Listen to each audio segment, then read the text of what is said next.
Yeah. Because then start. Yeah, I don't disagree. But they have. Yeah, exactly. Never got to talk about all the AI startups.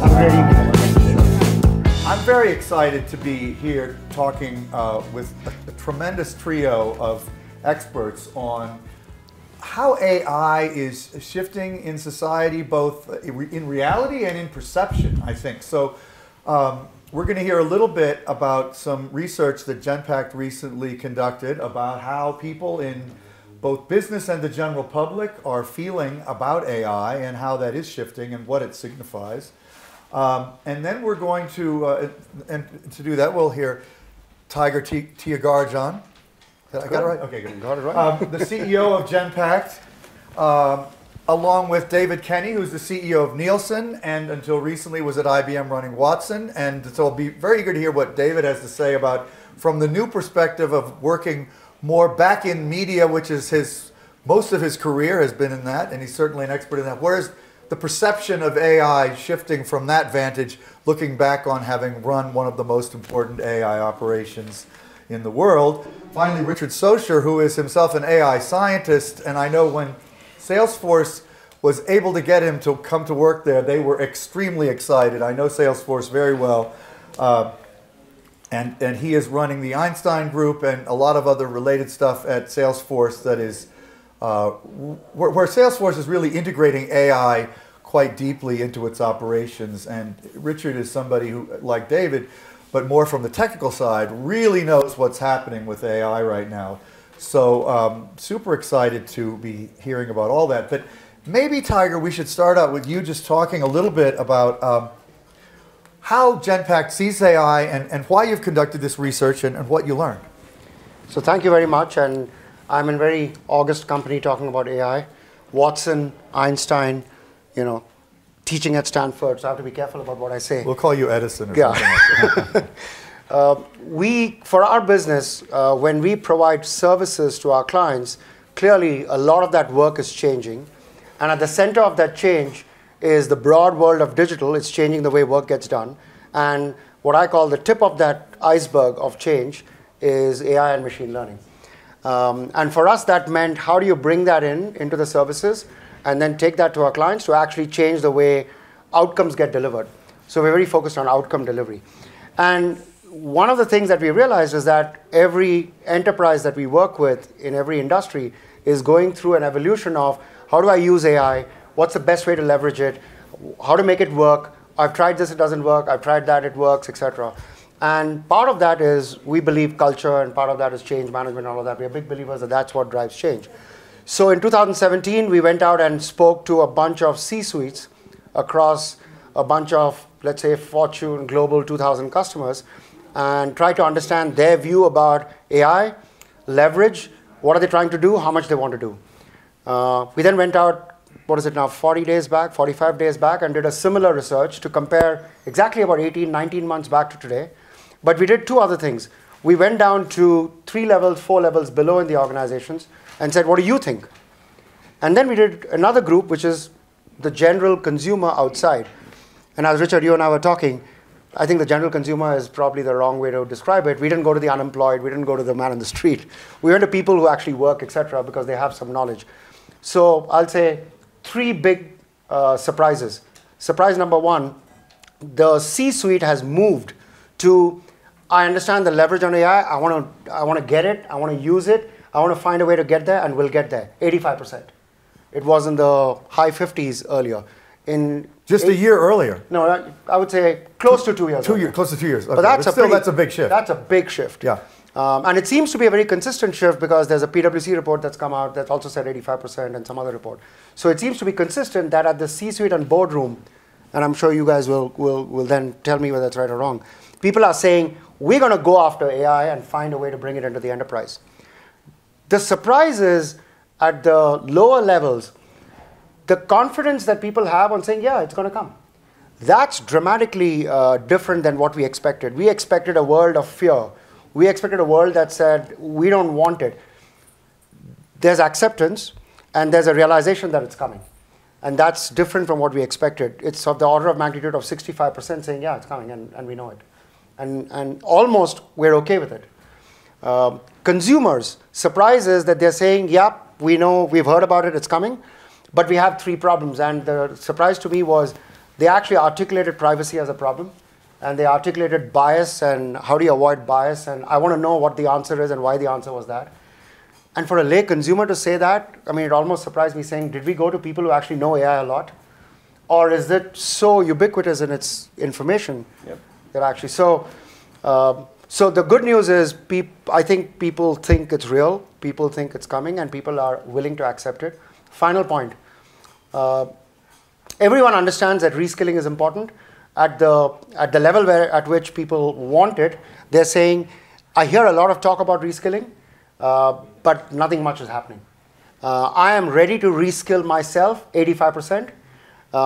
Only about 30% are saying, I'm getting something. So there's a problem in I want and I'm not getting. So 7 out of 10 people want more reskilling than they're getting. Yeah. That's a pretty serious situation. I should have introduced myself. I'm David Kirkpatrick of Techonomy. David, so listening to that, anything in there surprise you? First question. No, I mean, we see the same thing. You see a craving for more understanding of how it's going to affect me? I think we see an understanding that it's going to be in our everyday lives in a good way. Some concerns about privacy and could it be used against me in some way, or will I get recommendations that aren't explainable? So if it decides whether or not I can get a loan, if it decides what I should watch next on television, if it decides on a medical diagnosis, I kind of want some explainability in that. So I would say people are saying that. And I do think this mix of fear of losing my job because it could be automated and optimism that my job could be more interesting because it's going to automate the crappy parts of my job I don't like doing, the rote parts. So we hear a lot about the job fears, but I think there's a lot of job hopes in this too. Well, I think probably the 4 of us would agree that's a real likelihood in many jobs that the jobs will get better. Some jobs will go away, but a lot of jobs will get better. But what about... But I think that's being more ubiquitous now. I think more people are seeing the optimism side of it. It really depends on the industry that you're in, the kind of job that you have. Even for CRM, like sales, service, marketing. In sales, if you're 50% more efficient with an AI, you're not going to say, oh, let's fire 50% of our salespeople and let's make sure we go back to our original amount of sales. You're just happy you make more sales. You're going to sell more. Service, a lot of people see it as a cost center. If you can automatically answer 50% of incoming service requests, people might not use Trailhead to teach their people new skills. They might let them go. It depends. We're trying to educate CEOs now to think about their tier 1 service folks, because that will come in the next couple of years. In marketing, there will be new kinds of jobs for people who understand that they can, with the right kinds of algorithms and inputs, create a million different marketing campaigns for a million different people. Because they understand the visual inputs, what do they post, did they interact with my brand before, can keep track of all of that. They can understand based on other things they liked, whether they like certain products and market only very specific things to them. And so you will have new kinds of jobs that are going to come out of that. So Richard, your basic view is that AI is going to allow business to do a lot of new things that it doesn't even know it needs to do, and that's going to be a huge net positive for the growth of individual businesses and the economy. Is that an overstatement? I think long term, I'm very optimistic that that will happen. 150 years ago, over 90% of people worked in agriculture and worked in the fields. Nobody in this room is happy that, or bummed out that they didn't have to work in the field today, right? And so in long term, AI will automate even more things and we'll have less boring, repetitive kinds of tasks.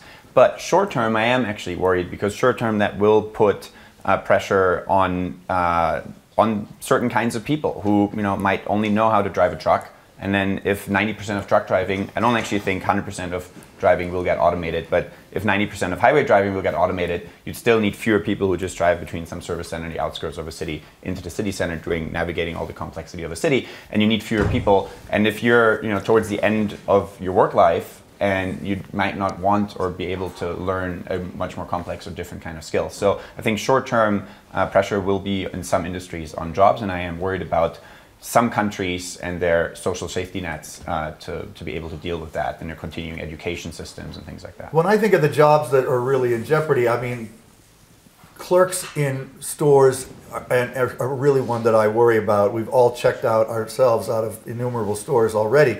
Truck drivers, which always get mentioned, I'm more dubious about, because in reality, there is a massive shortage of truck drivers in almost every developed country. It is not a fun job. I mean, I think truck driving will be similar to working in the field every day in 10, 20, truck 50 drivers years. in the United Driving States generally. What is that? Driving generally. I mean, sometimes it's fun too. You know, if you have a very fast car in the Autobahn in Germany. Actually, if you speak to the P&Gs and the Kraft Heinzes of the world, or the Walmarts and Krogers of the world, they'll tell you that the single biggest problem they have is not being able to find a truck driver for the truck that they want today, and they typically pay 35% higher rates, called spot rates, for the truck driver. Which is one reason why there's going to be more work put into finding a way to automate truck driving, because they just don't have the drivers.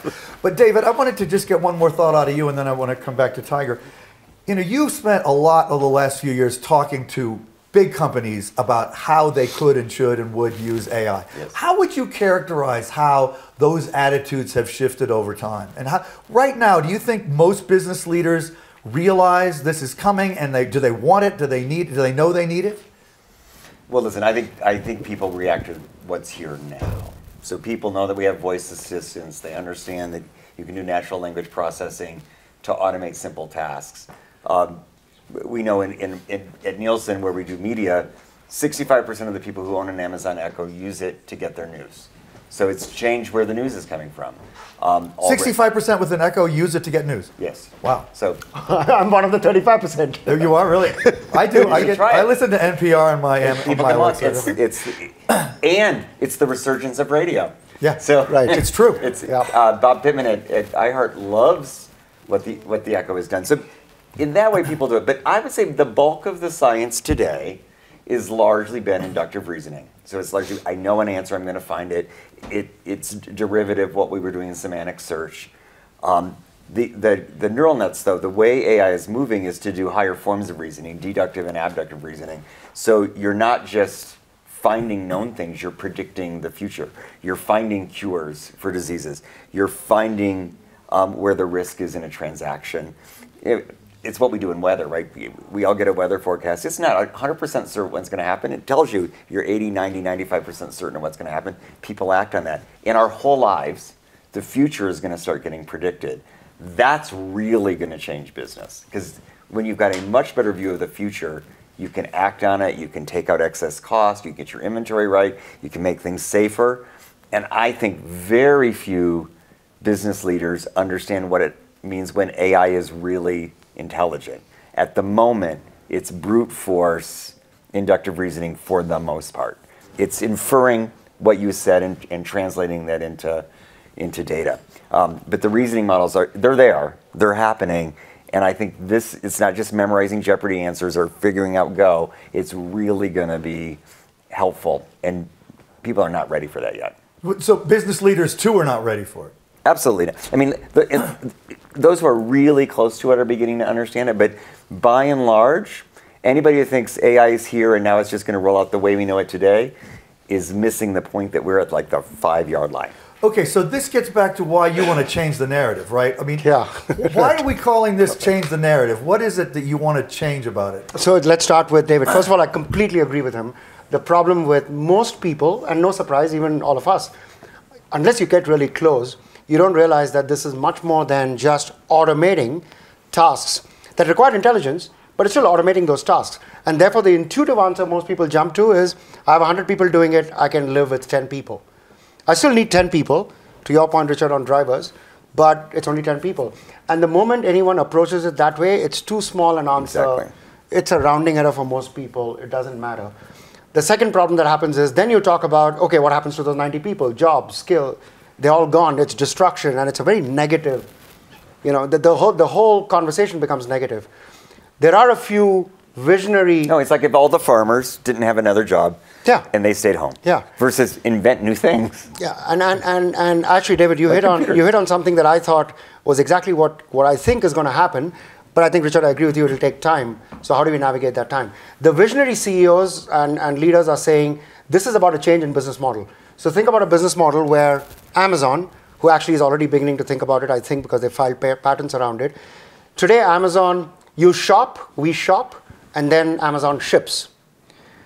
AI should completely convert it into, I ship to you, then you shop. Which means you open the door in the morning and there's a carton there with 10 items. You haven't ordered them. They just landed there because AI has figured out that you need it. And you pick up 9 of those because it has a hit rate of 90%. One of them you say, I don't need this. I never wanted it. It's AI has a problem. Then they have reverse logistics to pick it up. So Amazon has filed a reverse logistics patent and a patent for, I will ship to people without an order. And they have the key to your house, so it's no problem. Right. That's a radical shift in business model. You take that to financial services. We've had pre-approved credit cards go out by the dozens. We all get it. But think about the laundromat down the street or the espresso coffee house that actually gets an approval for a coffee machine that the AI says, the bank says, I know you're going to buy it. And John looks at it and says, oh yeah, actually you're right. I never told you. Right? All of a sudden it's, I approve you before you even apply for a loan. So when people start thinking about a change in business models, you then start thinking about revenue, price, loss, fraud. Those are big value creators. And then you bring the ability to predict into things that you never use prediction for. Because the cost of prediction is going to go down to almost nothing. Exactly. So one is to take today's prediction and make it zero cost. That's taking away jobs. But if you bring prediction to areas where suddenly you say, wow. And the one that I like the best example is insurance. What if everyone gets an insurance policy for the car that they use for actually the time that you're driving? And if it's sitting in a parking lot in San Francisco or in New York, which is probably 200 days of the year, you don't pay insurance. It's Metromile. Yeah, it exists. Yeah. That exists already. Yeah. And that's micro insurance. Yeah. The amount of insurance policies is going to go up probably 100 times, 1,000 times. A lot of work is going to get automated, but still the total work, I think, is going to increase. And Metromile have a sensor in your car too that sees how you drive, and that may it's also. Richard, so I'm not getting it. Now, Richard, I wanted to ask you. Salesforce has a very wide range of clients, customers. From small to big businesses. When you look at where the transformations of AI societally are going to be the greatest long term, can you say any one part of the economy that you get most excited about imagining where the change is going to happen? I think the way I conceptualize is that a lot of industries are along a spectrum of how much they can be automated. There's a great McKinsey report too that gives a couple of examples. So agriculture, for instance, the few people compared to 100 plus years ago that still work in it, there is a lot of potential for automation, like fruit picking, sorting, and things like that can be almost 100% automated. But then there are other kinds of jobs like legislators, psychologists, certain kinds of medical professions where there's little and very little automation potential with AI. And so I'm most excited personally about the, one, I'm sometimes a little lazy. I had to do a lot of yard work and so on when I was a kid, and I'm like, why is this not automated? So I'm excited about automation of a lot of boring tasks. But I think in terms of society impact, there's some industries where I'm actually less concerned about jobs and rather concerned about the outcomes, namely medical. In medicine, you don't want to create more jobs in medicine, you want to create more healthy people quickly and cheaply. Right. And ideally, they also feel good about the whole process, right? So some kind of customer satisfaction score is in there too. And so in medicine, we'll see a lot of personalized medicine with genetics.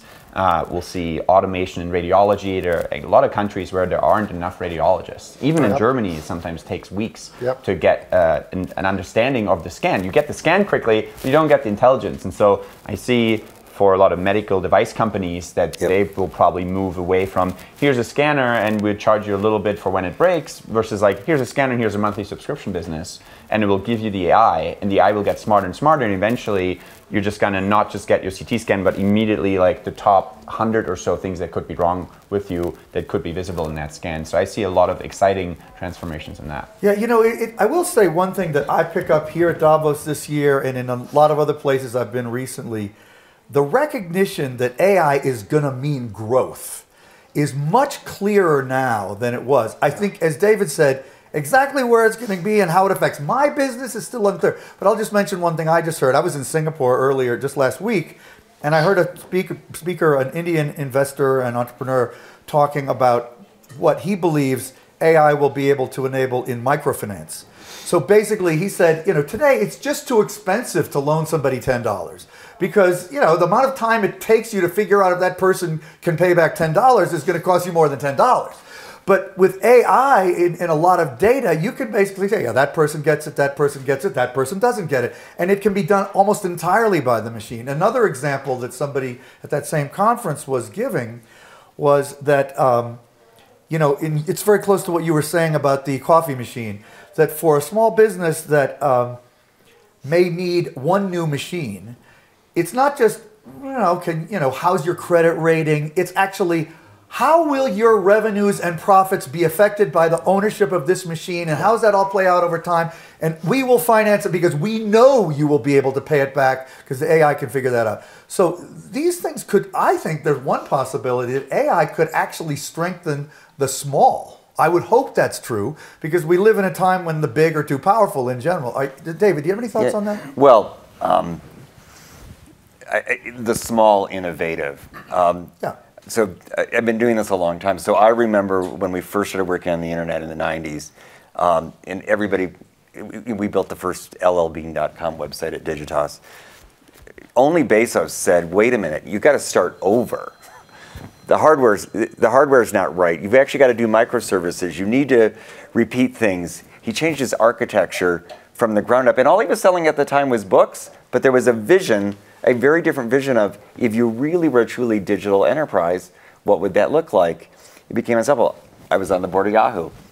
Yahoo used to index the internet before Google existed. Yep. They did it in the old way. They did it like library cards. And then semantic search came along, and Larry and Sergey invented this. And then, to their credit, they got DeepMind and they did it again.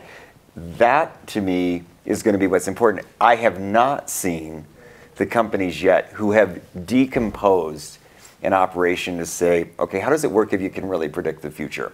I think it's unfortunately more likely to be new companies than existing ones.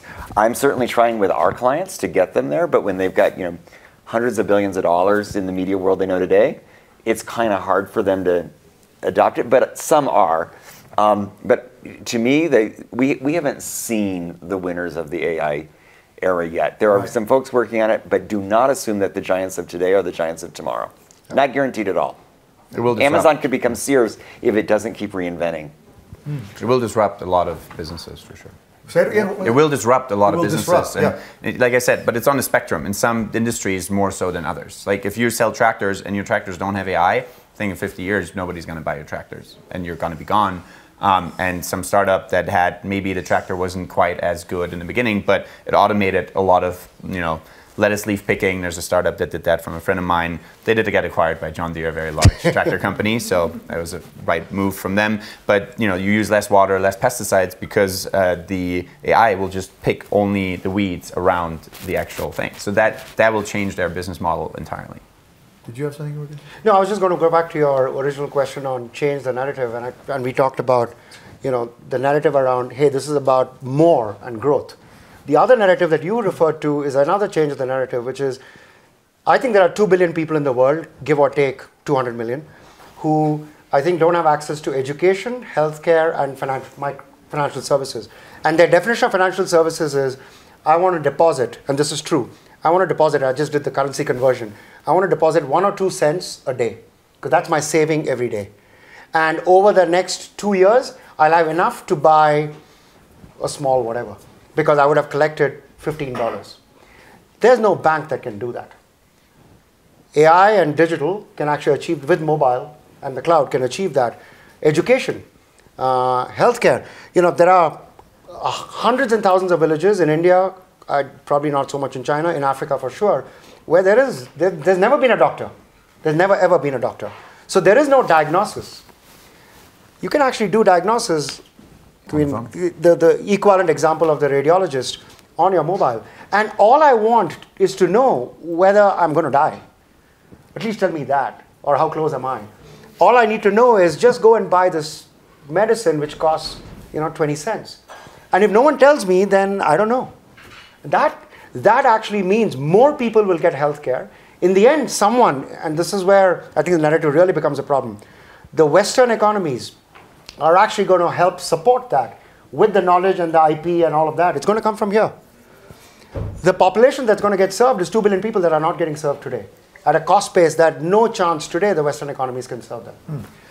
I'm not sure you're right. No. I think they're going to get served by AI. I think the fundamental policy question of our era is it the Western companies and Western technology, or is it Chinese companies and Chinese technology? I agree. That part I agree. Well, they have different ethos about, all the Chinese companies serve the state. All the data that comes from this technology serves the state. If that's the way Africa gets wired, it goes one way. If it gets wired in a GDPR kind of way, it's a different thing. It goes nowhere. Right? So this is, which one's likely to win? And I think this, You're right, bringing technology to emerging economies will help those people, but there's a lot of policy underneath it that's not being totally thought through here. And I think this, unfortunately, this thing going on between the United States and China right now has global repercussions in the AI era. I mean, I would it's an say AI war at the core. In general, And nobody sees it. Thinking both software and hardware, Chinese technology approach tends to be a more mass approach. I mean, look at how Chinese companies have driven down the cost of smartphones to $30, $25. And that is what has allowed, a billion or two more people to come into the digital economy, which is a great thing. And that was because in China, they understand the economies of scale because they have them intrinsically. Exactly. So they can extend that to Nigeria and, Botswana and, El Salvador, etc. But I wanted to bring another one in that several of us here in the room were at a quite amazing session at lunch today on climate change. And it was said quite emphatically by some real experts there that technology is very possibly going to allow us to meet the targets of the Sustainable Development Goals and achieve the Paris Accord goals because of a number of reasons. You're nodding. Dave, what do you think about that? And Richard, maybe I'd love your thoughts on that. Go first. I don't want to dominate. Well, that is not an AI question, but it could be. I think AI has a lot of potential to automate certain things to a degree where they're so cheap that it will change the entire way. And actually, just to talk to your, there's an app called Visit that I happen to invest in that does exactly what you described, where you don't have to go to a doctor, you just talk to a doctor on your phone and they'll prescribe your medicine for you in India, and they have hundreds of thousands of users already. So I do think AI combined with other technology like solar energy and others, we should be able to solve some of those development goals. I don't know about all of them. The reason I'm optimistic, I got to IBM because they bought the weather company. So, but my applications of AI started in this field. And when you were running the weather company, which it turns out that's what the climate is, long-term weather. The climate is weather. Yeah, that makes sense. It's the atmospheric sciences. Yeah. What you know is that the carbon in the atmosphere that's causing the Earth to warm is a lot of its inefficiency, and it mostly comes from the developed world. With AI, back to being predictive, this is why I got interested. With AI, if you can predict food waste so that you only deliver enough food in those boxes, so nothing gets thrown out, you have to remember that the bulk of the world's water is consumed through food, and the bulk of the world's food in developed nations is thrown away as garbage. So if you just fixed that you only put enough food in your kitchen that you actually ate, no more, no less, you could reduce the carbon emissions of your household in an enormous way, way more than just dealing with fuel in the car. On top of that, I think just the heating of buildings can totally change with better prediction. The inefficiency in factories, the amount of waste in having things pile up in inventory. Today with Nielsen, where we work with all the packaged goods companies and their retailers, I'm like, use it for marketing, but really use it for logistics. So if you just eliminate, all climate change is global warming caused by human waste. You can eliminate human waste through AI. Oh, that's cool. I want to reverse the whole thing. I want to get to this reskilling question in a minute. Before we do, I thought maybe it's fair to give Richard a chance to talk about Salesforce specifically for a minute. You run something called Einstein. What is it? And how does Salesforce think AI is going to help business in the sort of near term? Sure. It is super fascinating. Those were great examples. I do think you need to combine the AI with other things and the willingness to change. People flying around the world, and AI might not change that in the transportation industry, but those are really good examples. Like combined with verticalized farming, for instance, then you can, and then put AI into a verticalized farm, then it's the magic. So think AI, and there's actually a way that maybe we should change the narrative around AI. It doesn't make sense to regulate AI. It doesn't make sense to think about AI in the abstract. It's always AI plus X. Like, what's the industry that you're actually in, where you're actually applying it and looking at the real tasks instead. So, but at Salesforce, so our X CRM, we believe AI will change all other people's industries and as well as our own. And I mentioned it in sales service marketing already, where in sales we see a huge uplift in salespeople not reaching out to people who don't actually want to buy it based on a bunch of previous emails. So it's called lead and opportunity scoring, and we see a 30% uplift in sales conversion rates when salespeople only talk to the folks that were suggested by an AI. Really? Huge difference Wow. for sales folks. In service, we see huge deflection rates with chatbots. So where an incoming text currently still just text chat request on a website can be automatically answered. That will be a big shift when combined with voice recognition and so on. And in marketing, we see that companies are able to understand their customers much better by doing sentiment analysis on tweets, by finding their logos in images. So even if I take a picture of my shoes and say, oh, this piece of crap fell apart, and you don't see that if it's not hashtag that particular company, but you see the logo in it, everybody gets it. And with logo detection and computer vision, we can surface that to the people, maybe even trigger a service case if you have a single view of your customer, and then actually identify who that is, reach out to them and say, hey, you want to have a new one? And then you make a bad marketing story into a positive one. So we say AI everywhere. And then on top of that, because we're essentially also a platform, we're building tools that allow everybody to build their own predictive classifiers. And we have one tool called Einstein Prediction Builder, which is basically predicting a column from any other set of columns, which sounds pretty boring, but that's 80% of machine learning in enterprise applications. That column can be, will that loan be paid back for a bank? Yep. Should that person get a credit? When will they pay back something? And so on. Like, there's a lot of different columns that you can have, of course, in a CRM. And with that great power comes actually great responsibility that we are worried about. You may be working at a bank that has done redlining, where basically in a couple of decades ago, banks didn't want to give loans to brown people. And they were able to identify them based on zip codes and so on. And if you take that training data and you apply it to a loan classifier, you'll have a racist classifier, and you probably break the law in the United States. So we need to, and then there's a fine line actually between AI ethics, technology ethics, general ethics, politics, and then culture. It's very smooth transition. We love that at Techonomy because it gives us a lot to talk about. Yeah. That's right. And so we try to move past what's just legally required and try to help people understand sort of what's ethical also. We've got a chief ethical and humane use officer, chief equality officer, and so on. And then we actually have a trailhead on ethical AI that you have to finish before you're allowed to use that feature. Yeah, your company's unusual, and I'm a big admirer. But one thing that I think we really have to touch on that came right out of the research that Tiger's company has done is this issue of reskilling. And the fact is, there is not enough. And it seems like at the moment, neither businesses nor governments in general appreciate, and especially I would say the government in the United States, appreciate the importance of doubling down on this right now in order to be better positioned for the future. Could all three of you say what you think about that? Am I overstating it? So I'll just talk about one piece of research that I didn't talk about, which again was a wow, unbelievable.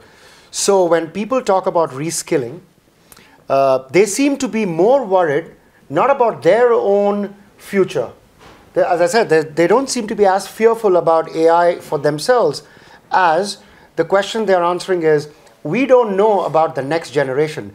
That's a big change from 2 years back. So to me, that tells me that maybe their belief that this thing is going to come like a rocket and finish everything off is probably lesser than it used to be, that it's a little bit of hype and they're digesting that. But they are saying that, just as your example, Richard, that the farmer growing up in Iowa made sure that their kids didn't go and learn farming. They're saying, what are my kids going to learn? What new skills do they need to learn? And therefore, to some extent, I would start by saying government is responsible, companies are responsible, but I would start by saying the individual is more responsible than anyone else. And it's something that we firmly believe in. And we think, we've seen companies that actually drive that into their culture, which basically says, are you hungry to learn? Do you realize that even though you've spent 30 years working, you have to learn? If you don't have that, you can do anything that the government does and anything that companies does, nothing is going to work. People have to want it. Yeah. People have to want it. You have to create and that goes back to, are you humble? Are you inclusive? Do you listen? I mean, it actually... Are you curious? Are you curious? I mean, at the core of it is curiosity. So it's actually deep, and it's a bigger problem than actually the government and the employer problem. How do you feel about that? I'm in a similar place. I do think businesses, industries need to set some rules, but I don't like when we talk about reskilling, because I think that implies suddenly you can learn the skills fast enough. It's really about relearning and getting the right value set to constantly improving. I do not think the Chinese AI policy is about reskilling. I think it's about growth and innovation and winning. And quite honestly, I think governments should have AI plans that spur innovation and help people know how to contribute to that and benefit from that.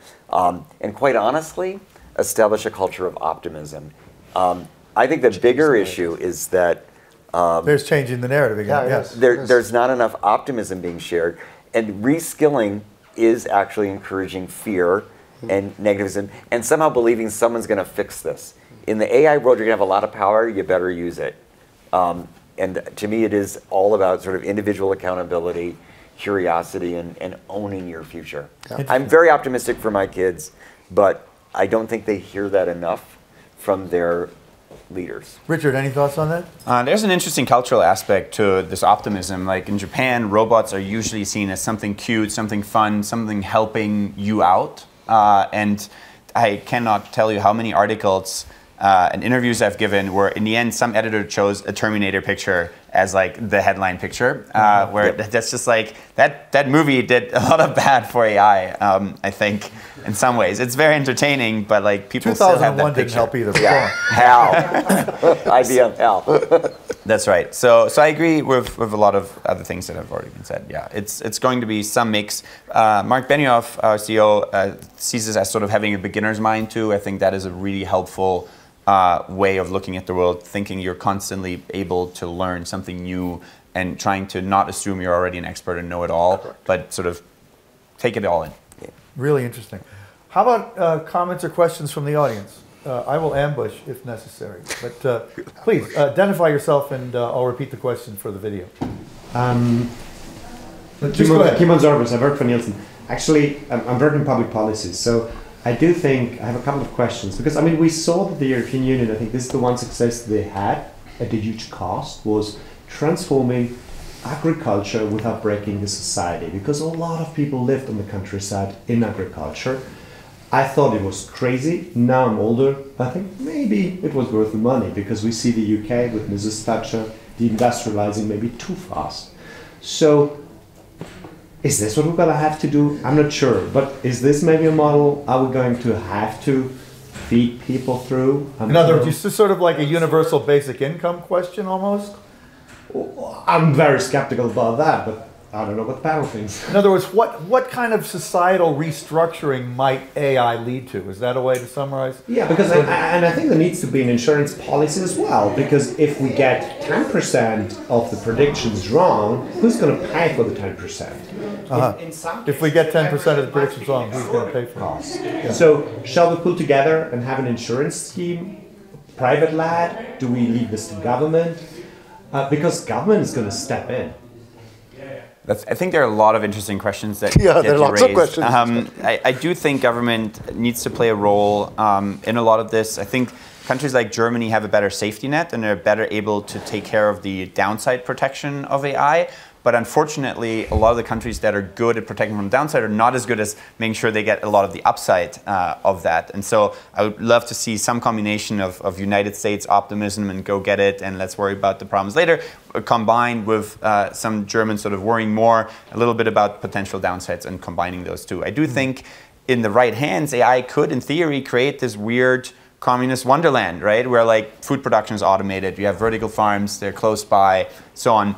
In the right setup, that could be potentially the case. It is also not looking like that at all right now, and it has the potential again, technology and tools are only as good as the people that use them to make like the rich get richer even more so and automate even more things and devalue a lot of different kinds of labor. So hopefully, again, it will play out somewhere in the middle, and politics has to play a role in that.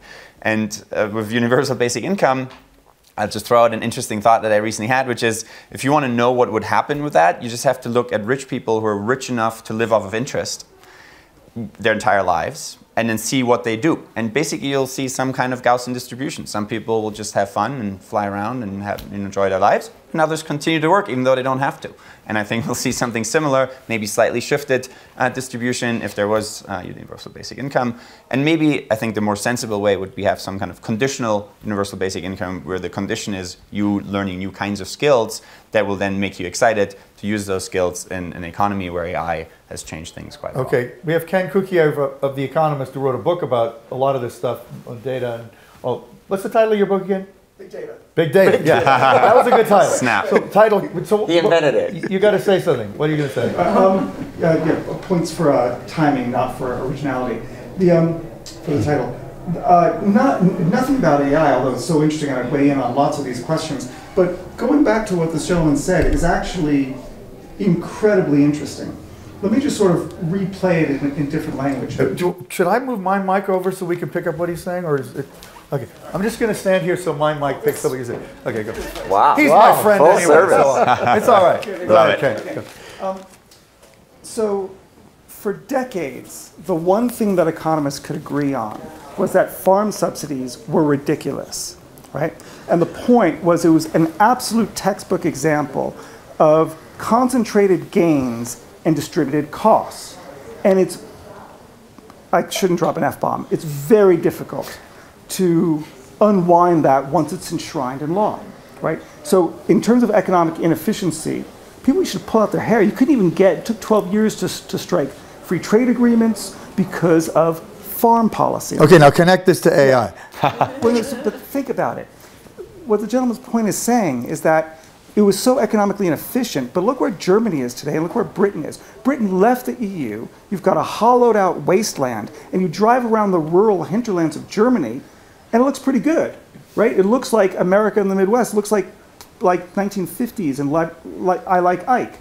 In other words, there's a solid middle class, in part because it took a long period of time, and in effect, we paid off the farmers. So the point on the panel and the theory that we always put out, this long-term view that 150 years ago, 90% of the people were farmers. Now it's 5%. And as David said, it's not like they went home and didn't do anything. They did new jobs. We forget that it cost us a lot of money. We paid for that, and that's what this point is. So what does that mean for AI? It's not about UBI, right? What it is saying is that if we really want to have an AI economy in 100 years from now, we need to pay off the people in a long-term period, as economically inefficient that it is, that the orthodoxy of economics doesn't want that whatsoever. We have to pay off that in society to manage that transition. If not, what you get is batshit crazy politics like Brexit, rather than stable middle class and a relatively good society like Germany or Switzerland. That was interesting. Anybody got anything to say to that? So I didn't advocate for universal basic income or something. I just gave some thoughts on the matter. But I think you're very right. That's what I meant with the social safety net and the downside protection that Germany has with free healthcare that is independent of an employer in many ways, with at least some unemployment benefits and so on for some amount of time and all of that. Those are exactly the kinds of subsidies governments should think about to soften the blow as AI will automate things. I think David's point on China then raises its head big time. Because in that world, which by the way is a great scenario to paint, how do you pay off, and you have to get ready to pay off. China's approach could be, I don't need to pay off. Everyone participates now. Everyone gives their data now. And by the way, a bunch of research seems to indicate that citizens don't care. It's a very different value system there. They don't care about giving whatever data they want to give because they get whatever benefit, and they don't care as much about privacy, etc. Are you then going to find a world where one part of the world is slowly migrating to wherever it needs to migrate, and China has gone to the end game? And that end game, unlike the agricultural transition. And then they export their end game. Yeah, that end game is exportable. Except for the cultural aspects of it, everything else is exportable. For sure, it's exportable to Africa. I mean, Alibaba will penetrate Africa completely. It's a question of time. So that's the danger that I think they're going to be winning countries and losing countries. Winning companies and losing companies, and winning groups and losing groups. Big time. That's the problem. I do think it's important that benefit go to citizens, right? So you have to remember that in China 4 decades ago, a huge part of the population was starving. Now there are many people watching their weight, and no one's starving. So it worked. The people like it because works better. Exactly. So I think one of the challenges of the digital revolution was that so much of it concentrated in Silicon Valley. It did nothing for Wichita. It did nothing for Des Moines. It did nothing for Boise. It turns out that you can do AI in any of those places. So I think it may not be paying off in the way that we had to do in the agricultural route, but I do think, I care about this at Nielsen, you've got to make sure you've got benefits that are local. You've got to make sure populations are moving with what you're doing. And I think policy-wise, all politics are local. In the United States, we talk about Brexit, the United States has its own kind of existential crisis about what was valued, and it's because the forgotten communities said we need a big change, and that's how they voted. You better make sure we don't forget communities as businesses or in policy, so they're getting the benefits of it. I don't know if we have to buy them off, but we got to take the profits to them versus leave them all in the valley. Yeah, that's really good. I think we probably need to wrap because people have dinners to go to. But Richard, I just didn't want to give you a lack of chance to add anything you wanted to say it in conclusion. I think part of the reason AI is so exciting, and I've been excited about it for over 10 years, is that it kind of spans the entire spectrum from telling us who we are as a species, changing civilization as we know it, which you could summarize also as hunters and gatherers. That's not very efficient, so you move to agriculture and a steam engine, electricity, and the internet and so on. There's a lot of gains in efficiency. AI will be yet another very large step function in that. And that will tell us something. What makes us unique? Is it a fulfilling, unique life to be driving a truck all day? And we'll decide that. And what will come out, I think, will tell us also something about our humanity and what it means to be human and have creativity and empathy and things like that. And it spans that part of the spectrum all the way to it's going to change an industry very concretely. A lot of money will be made. There's some concrete products that will be invented, and new business models will come out. And at the same time, because it's real now, it spans that whole spectrum into directly happening right now. We do need to think about the potential downsides. We talked about bias a little bit. That bias is a pretty broad term. You can extend it all the way into filter bubbles. You look at YouTube. If you look at one conspiracy video, YouTube thinks, oh, you like conspiracy videos, boom, you're going to see 10 more, and before you know it, you're a flat earther, doesn't believe in vaccines, become a huge health risk to the world, and so on. And we need to think about how is AI having the change that we want to see in the world. Really interesting. Tiger, as our host, do you have any final thoughts? No, I just think one final thought I'll have is your example of chatbot, etc. We see that so much in the customer service world, whether it's insurance or it's banking or it's just people calling in for customer service. Chatbots are helping that, and the potential is to automate and reduce the number of people. Most of the banks that we work with and most insurance companies are actually using it to improve customer service. They are saying, I'll spend more time with the customer, I'll actually get more empathetic with them.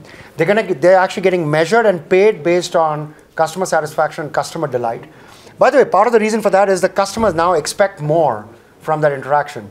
We all have a view about experience that is actually off the charts these days than it used to be. So there is this whole theory that the world is going to go more and more towards an experience economy and is going to pay for that experience. And the payment for that, and a lot of people are going to get involved in so our business, one part of our business that actually helps companies drive better experience for their own employees and for their customers has tripled in size in 3 years. And we think we are a microcosm of what's happening in many other bigger companies, in IBM, for example, or Accenture, etc. And I think that's because everyone wants it. And I think, and that's just one more example of new stuff that humankind will actually want and be willing to pay for, because other things that it used to do now gets done at zero cost. Well, I would say there have been a lot of things mentioned on this panel that could really help change the narrative if they were more widely understood. So thank you to a really great trio of panelists for a really great discussion. So thanks for having us. Einstein, Watson. Great panel.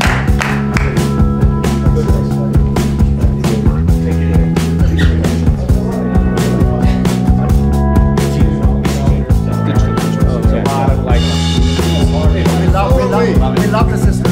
Love it. But we don't use Einstein much. Anybody? When you're in that, when the